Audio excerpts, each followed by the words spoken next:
Hi friends, ಇವತ್ತು ಬೆಂಡೆಕಾಯಿ ಸಾಂಬಾರು ಹೇಗೆ ಮಾಡೋದು ಅಂತ ನೋಡೋಣ. ನೋಡಿ, ಕುಕ್ಕರಲ್ಲಿ ಒಂದು ಅರ್ಧ ಬಟ್ಲಷ್ಟು ನಾನು ಬೇಳೆನ ಬೇಯಿಸಿಟ್ಕೊಂಡಿದ್ದೀನಿ.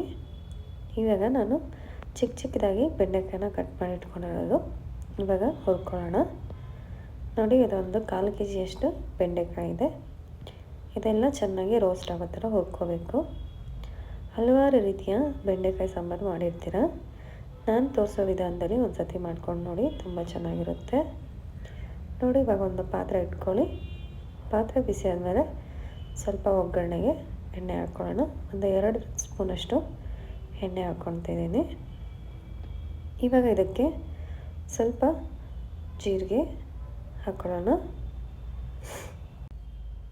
ಜೀರಿಗೆ ಸ್ವಲ್ಪ ಫ್ರೈ ಆದಮೇಲೆ ಇದಕ್ಕೆ ಇವಾಗ ಬೆಳ್ಳುಳ್ಳಿನ ಹಾಕ್ಕೊಳ್ಳೋಣ. ಬೆಳ್ಳುಳ್ಳಿನ ಚಿಕ್ಕದಾಗಿ ಕಟ್ ಮಾಡಿ ಹಾಕ್ಕೊಳ್ಳಿ, ಚೆನ್ನಾಗಿರುತ್ತೆ. ನೋಡಿ, ಈ ಥರ ಬೆಳ್ಳುಳ್ಳಿ ಸ್ವಲ್ಪ ಆದಮೇಲೆ ಇವಾಗ ಉದ್ದುದ ಹೆಚ್ಚಿರೋಂಥ ಒಂದು ನೀರುಳ್ಳಿನ ಹಾಕ್ಕೊಳ್ತಾ ಇದ್ದೀನಿ. ನೀರುಳ್ಳಿ ಎಲ್ಲ ಹಾಕ್ಕೊಂಡು ಸ್ವಲ್ಪ ಹೊತ್ತು ಫ್ರೈ ಮಾಡ್ಕೊಳ್ಳಿ. ಯಾರಿಗೆ ಬೆಂಡೆಕಾಯಿ ತಿನ್ನೋಕ್ಕೆ ಇಷ್ಟ ಇಲ್ವೋ ಅವರು ಕೂಡ ಇಷ್ಟಪಟ್ಟು ತಿಂತಾರೆ.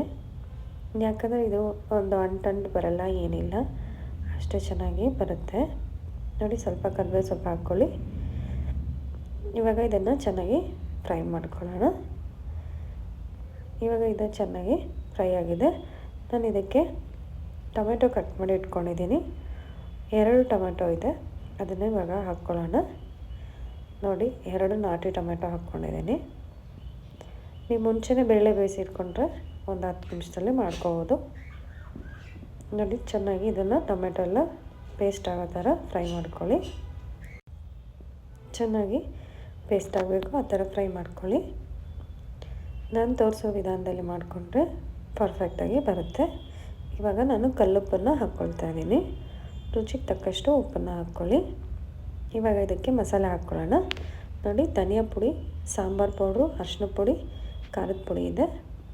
ನೀವು ಎಷ್ಟು ಕ್ವಾಂಟಿಟಿಲಿ ಮಾಡ್ತೀರೋ ಅಷ್ಟನ್ನು ಹಾಕ್ಕೊಳ್ಳಿ. ನಾನು ಸ್ವಲ್ಪ ಮಾಡೋದ್ರಿಂದ ನಾನು ಒಂದು 3 ಸ್ಪೂನಷ್ಟು ಹಾಕ್ಕೊಂಡಿದ್ದೀನಿ. ಇವಾಗ ನಾನು ಬೇಯಿಸಿಟ್ಟಿರುವಂಥ ಬೇಳೆನ ಹಾಕ್ಕೊಳ್ತಾ ಇದ್ದೀನಿ. ನೋಡಿ, ಫುಲ್ಲು ಮ್ಯಾಶ್ ಆಗಬಾರ್ದು, ಸ್ವಲ್ಪ ಗಟ್ಟಿಯಾಗಿ ಇರಬೇಕು, ಆ ಥರ ಬೇಯಿಸ್ಕೋಬೇಕು. ಬೇಳೆ ಹಾಕ್ಕೊಂಡು ಆದಮೇಲೆ ನಾವು